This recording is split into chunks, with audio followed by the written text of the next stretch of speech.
যারা গণতান্ত্রিক দেশ, 178টি গণতান্ত্রিক দেশ নিয়ে আমরা স্টাডি করে দেখেছি। 115টি দেশ তাদের প্রবাসী নাগরিকদের জন্য কোনো না কোনো পদ্ধতিতে ভোট দেওয়ার ব্যবস্থা রেখেছে। আমরা এই পদ্ধতিগুলো শর্টলিস্ট করতে গিয়ে দেখেছি সবচেয়ে প্রেফার্ড পদ্ধতি, সবচেয়ে অনুসৃত পদ্ধতি হচ্ছে ব্যক্তিগতভাবে কোনো একটা কনসুলেটে হাজির হয়ে ভোট দেওয়া। তারপরে আছে পোস্টাল ব্যালট। এছাড়া অন্যান্য 2-3টি পদ্ধতি আছে, তার মধ্যে অন্যতম হচ্ছে অনলাইন ভোটিং এবং প্রক্সি ভোটিং। বাংলাদেশের যে প্রবাসীরা আছেন তাদের বিস্তৃতি এবং অবস্থান জনিত কারণে এই বাস্তবতায় এমবাসিতে বা কনসুলেটে হাজির হয়ে ভোট দেওয়ার সম্ভাবনাটা আমাদের জন্য সীমিত। যে কারণে আমরা কমিশন 3টি পদ্ধতিকে প্রাথমিকভাবে শর্টলিস্ট করেছি। এই 3টি পদ্ধতি হচ্ছে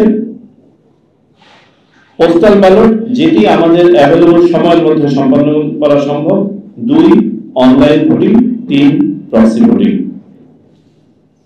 যেহেতু এই 3টি পদ্ধতির 3টিরই কিছু কিছু সীমাবদ্ধতা আছে, আবার 3টিরই কিছু কিছু স্ট্রেংথ আছে।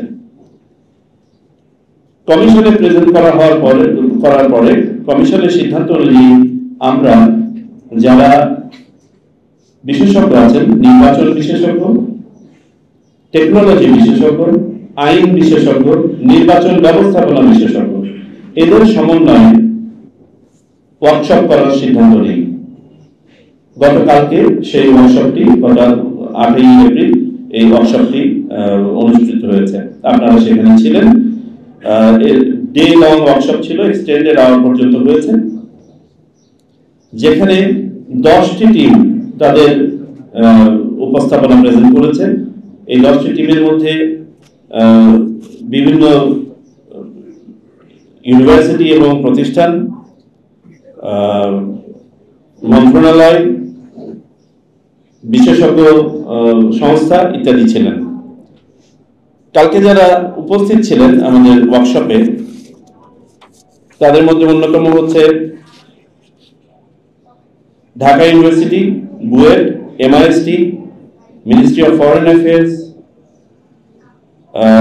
মিনিস্ট্রি অফ এক্সপ্যাট্রিয়েট ওয়েলফেয়ার এবং overseas employment, ICT division, legislative এবং parliamentary affairs division, post and telecommunications division, registrar general of birth and ডেথের office, BASIS, Bangladesh association of software and information services.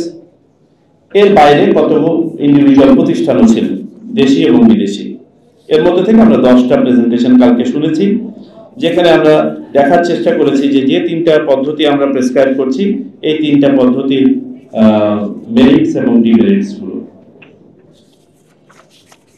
Workshop থেকে কতগুলো জিনিস উঠে এসেছে।